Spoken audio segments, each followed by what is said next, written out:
Assalamualaikum warahmatullahi wabarakatuh. Alhamdulillahirabbil alamin wassalatu wassalamu ala asyrafil mursalin wa ala alihi washabihi ajmain. Alhamdulillah pada malam ini saya bisa berkunjung bersilaturahim ke pengajian rutin Masjid Al-Hidayah Kampung Korsi, Babakan Korsi ya. Ini desa Sukanagara ya. Pengajian di sini setiap malam Kamis. Kami menyimpulkan ceramah dari yang barusan bahwa masjid merupakan pusat ibadah. Oleh karenanya semua ibadah kita bermuara ke masjid, terutama sholat yang 5 waktu. Ramaikan masjid ini dengan bentuk ibadah. Karena sholat yang 5 waktu usahakan di masjid ya, karena masjid pusat ibadah. Jangan sampai kita aktif di luar kegiatan tapi nggak ke masjid. Itu langkah yang kurang baik. Jadi harus bermuara ke masjid. Jadi perlihatkan sholat ibadah fardu perlihatkan kepada umat ya.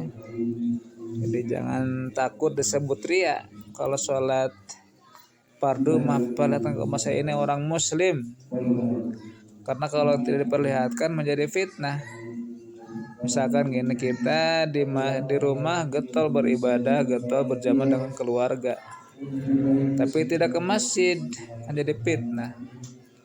Jadi namanya ibadah fardu perlihatkan ke umat ya. Sholat 5 waktu termasuk saum Ramadan.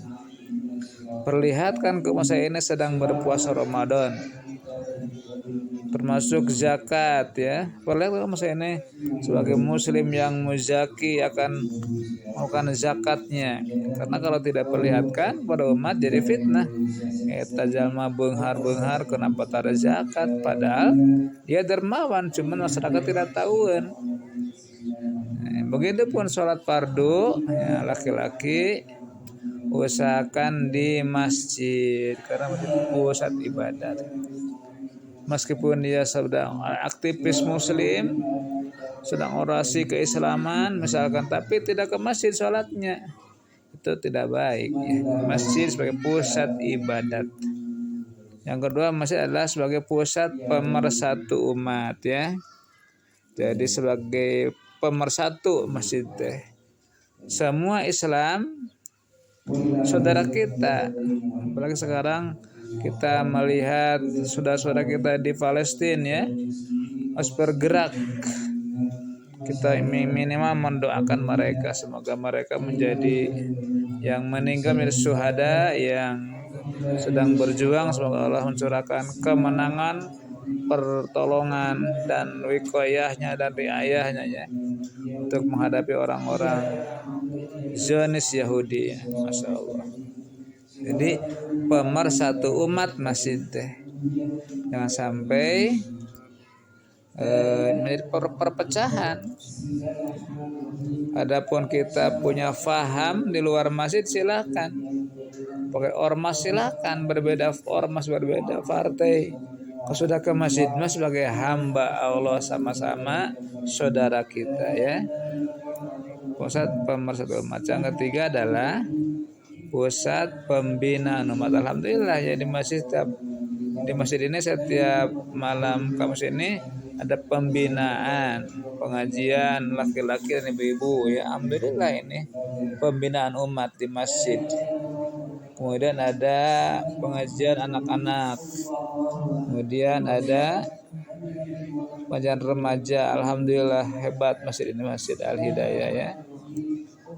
Kemudian adalah masjid sebagai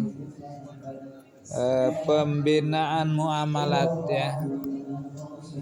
muamalat kita ada kas untuk umat, misalkan persiapkan dana kematian setelah meninggal, diurus oleh masjid, yang mengapaninya dibur oleh masjid, yang menguburkannya dari masjid, dan seterusnya.